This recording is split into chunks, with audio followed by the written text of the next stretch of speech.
Good morning, Hornet Nation. Welcome to the Daily Buzz. I'm Joe Hutchler. Great to see you again. I know it's been a while, but now we're back as we get ready for this day, Wednesday, April 24th, 2019. Some big moments yesterday. Let's waste no more time and get to one of those now.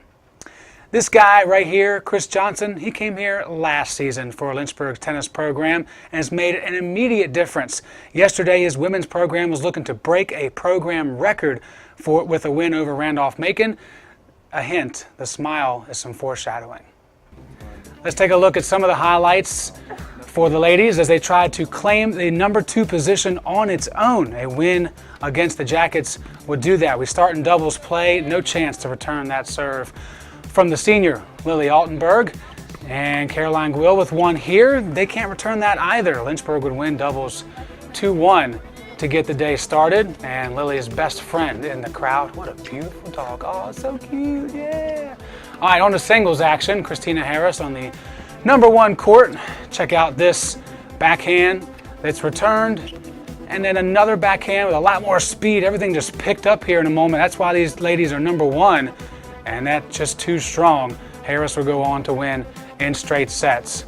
Over on the other side of the court, Emily Hoang. Check out this backhand. It just dies, and then a return back up in the air. Slow it down, folks. Bang, it just hit inside that white line as the Hornets continue to roll in singles actions. Regan Kuhn, one of 3 seniors on the team, and she would actually provide Lynchburg with their final match win of the day, as her opponent cannot get that ball past the net.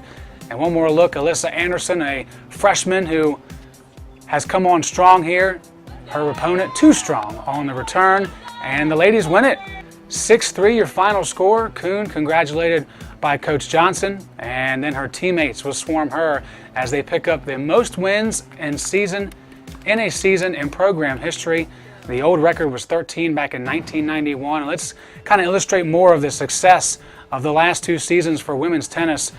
2011 to 2017, you see 31-78, including a winless season in that time. 2018-2019, well, a lot different story. 75% on the winning side, and 2 matches remaining in the regular season for the ladies this week, with the ODAC tournament coming up soon as well. So more chances to improve on that 14-2 record. Speaking of ladies in action yesterday, number 22 softball at Emory and Henry, the final regular season games of the season. Game number 1, Taylor Mabry over the wall, home run. Number 11, that brought in 2 runs as the Hornets rolled pretty good throughout the first stanza. Carol Oberhelman in that 9th spot with a 2-run RBI as Haley Wood comes sliding in. 5-1 your final score in game number 1. Alex Caesar earns her 14th win on the rubber. In game 2, not quite the same. There was still only 1 run scored for the losing team, but this time it was Lynchburg as they just couldn't get much going. Here, Brittany Coffey reaching on an error as that ball slid past the third baseman. Slow pan to the right, slow zoom in on Brittany. Big thanks to Mark Robertson for bringing us the footage from his alma mater. In the end, Lynchburg's power not enough in game 2 as they split the series with E&H and earned the 3 seed going into the tournament. They'll play Guilford at 2 p.m. on Friday.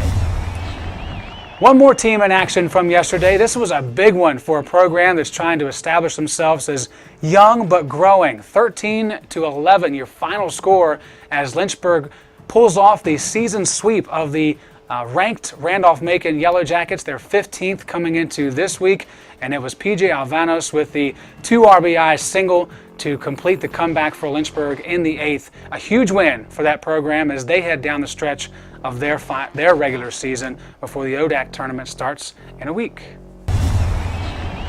Other Hornets in action today as we wind down the regular seasons. Lynchburg men's lacrosse coming in at number 20 this week. They'll head down to Greensboro, North Carolina to take on the Quakers of Guilford College. 3 o'clock start time today for that game.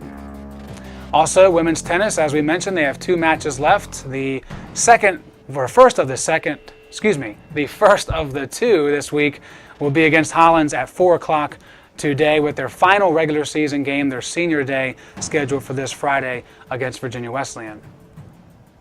Speaking of Virginia Wesleyan, women's lacrosse will take them on tonight at 5 p.m. Our coverage on LHSN beginning around 4:50 as Lynchburg tries to finish off the season here at home on a strong note against the Virginia Wesleyan team in a similar position when it comes to the ODAC standings.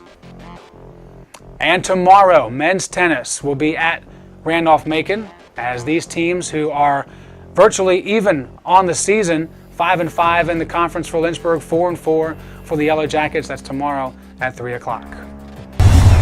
Campus events coming your way. I see 2 on the monitor, so 2 it is. Last French film is tonight at 7 p.m. If you know how to read French, you know what that says. I don't, so I can't.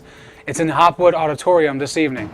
Building a healthy relationship with food. Again, this will continue to be on our campus events every Wednesday through the end of the school year. Again, 12 to 1 today. Burton VIP Room is the place to learn more about food and you. And that's all the time we have for today on the show. We'll be back tomorrow morning at 7 a.m. for more coverage of what happened today and more looks ahead to a big weekend, especially with the ODAC softball tournament starting this Friday afternoon. Your Lynchburg Hornets will take on Guilford at 2 p.m. It's a double elimination tournament, so a lot of things in the balance as far as the schedule the rest of the weekend. Easiest place to find out who they will play and when they will play is at lynchburgsports.com.